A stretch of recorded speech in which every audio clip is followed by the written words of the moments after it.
My name is Cauley. I'm going to be doing a PowerPoint presentation for American literature, and my topic is going to be the New York Slave Revolt of 1712.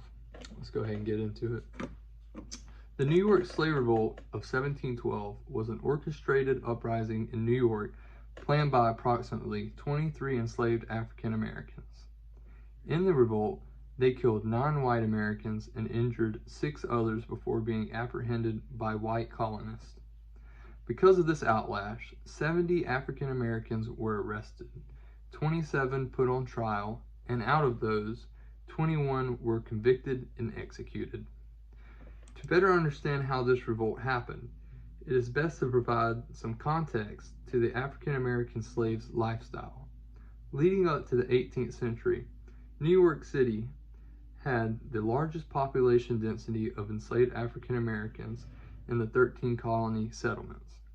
As a result, the life of a New York slave differed massively from the life of a slave from the southern plantations.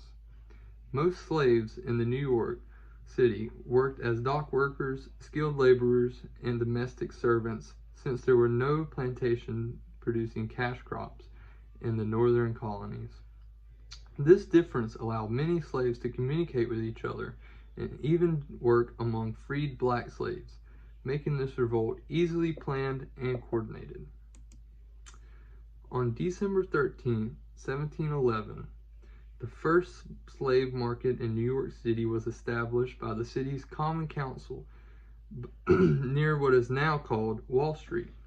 Because of the significant demand for the market, over 20% of the population were enslaved African Americans during the early 1700s. The colonial government in New York strongly dictated and restricted the rights of slaves and Africans in several ways, such as mandatory passes if traveling over a mile, prohibiting large gatherings, and requiring Africans to be segregated in public places such as churches. On the night of April 6, 1712, a group of approximately 23 slaves conspired and planned to set fire to a building on Maiden Lane near Broadway. Once the building was on fire, the slaves hid in an orchard armed with knives, guns, hatchets, and swords, then waited for the white colonists to arrive to set out the fire. When the colonists arrived, the slaves ambushed and killed 9 people, while also injuring 6 others, hoping to spark a citywide revolt against their masters.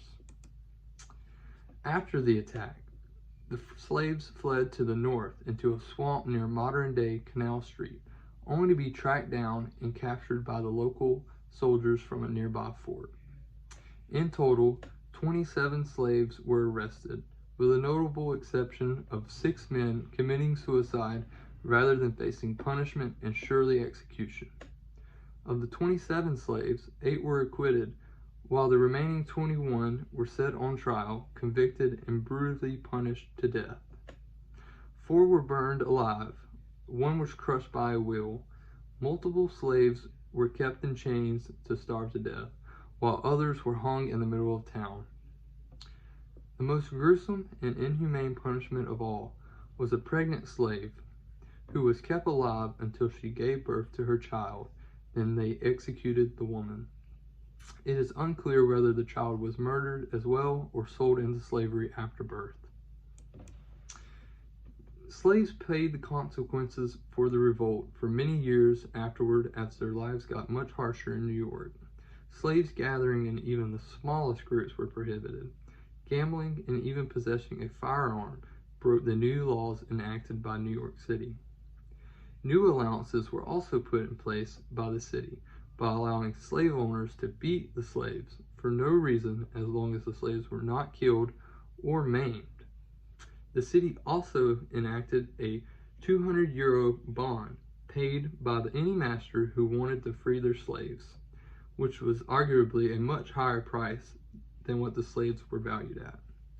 This was a harsh reality for the African American slaves in New York until the outlaw of slavery in 1799 and the Civil War. Thank you for watching my video presentation. I hope that it has informed you well and given you a deeper knowledge into the history of African American slaves. Thank you.